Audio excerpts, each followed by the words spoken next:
Mahigit 10% ng Kamara ang maapektuhan sa investigasyon ng flood control issue at insertion sa 2025 budget ayon kay Ombudsman Jesus Crispin Remulla. Kabilang sa kanila ang 8 dati at kasalukuyang tinawag na contractor na pinakakasuhan ng DPWH at ICI. May unang balita si Joseph Morong. 21 kahon na naglalaman ng mga kontratang isinumite ng Independent Commission for Infrastructure o ICI at DPWH sa Ombudsman.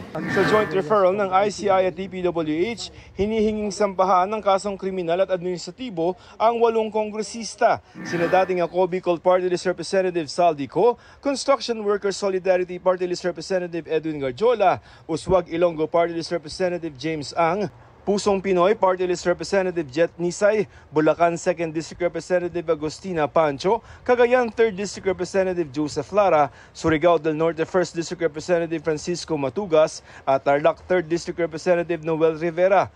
Contractors. This congressman should not be engaging in private business activities that conflict with their official duties. They should not influence bids and awards. Members of Congress must not sway procurement processes, nor should they participate in or benefit from government contracts. Dapat mahinto na itong kultura nagpapakontrata sa Kongreso. Plunder, graft, direct bribery, paglabag sa Code of Conduct and Ethical Standards para sa mga opisyal ng gobyerno at Government Procurement Act ang inirekomendang isampa laban sa 8. Kasama rin ang paglabag sa saligang batas na nagsasabing wala dapat direkta o indirektang interes pampinansyal ang mga senador at kongresista sa mga kontrata sa gobyerno. Sa investigasyon na ginawa ng ICI at DPWH, 1,300 na mga proyekto yan na nakuha ng mga pinakasuhang kongresista sa loob ng 8 taon mula 2016 hanggang 2024. Abot sa lampas 90 billion pesos ang halaga ng proyektong nakuha ng mga kumpanyang konektado sa 8 kongresista. We look at the records, we look at the contracts. Be assured we are fair and we will never manufacture any evidence or come to a wrong conclusion.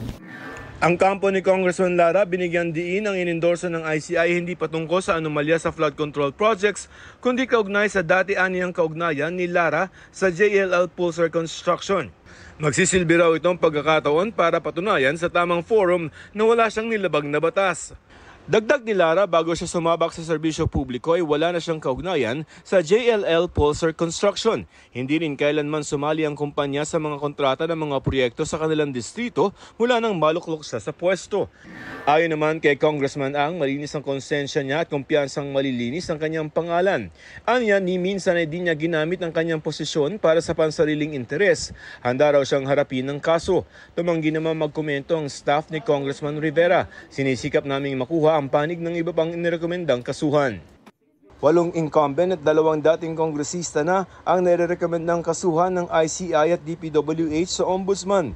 Ayon kay Ombudsman Jesus Crispin Remulla, 12 hanggang 15 kongresista pa ang iniimbestigahan.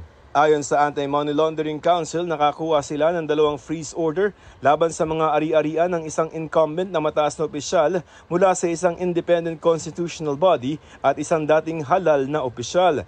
Kabilang sa saklaw ng mga freeze order ang 2 helicopter at isang eroplano na nagkakahalaga ng 3.9 billion pesos.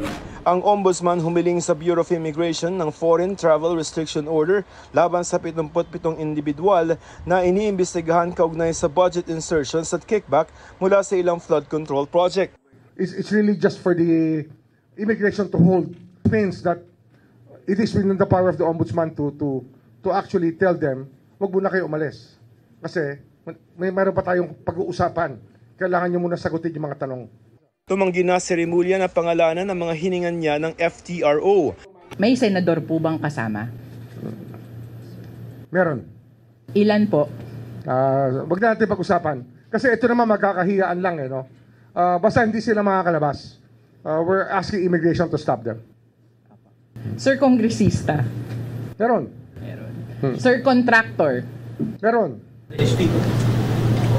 Hindi ko alam kung kasama. Kasama siguro. Hindi ko pa tinitignan yung listahan Sa susunod na linggo, kakausapin ni Remulla si House Speaker Bogie D. kaugnay sa mga iniimbestigang kongresista at posibleng epekto nito sa Kamara.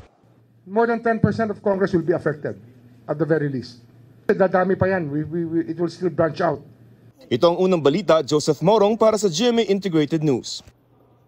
Igan, mauna ka sa mga balita, mag-subscribe na sa GMA Integrated News sa YouTube para sa iba't ibang ulat sa ating bansa.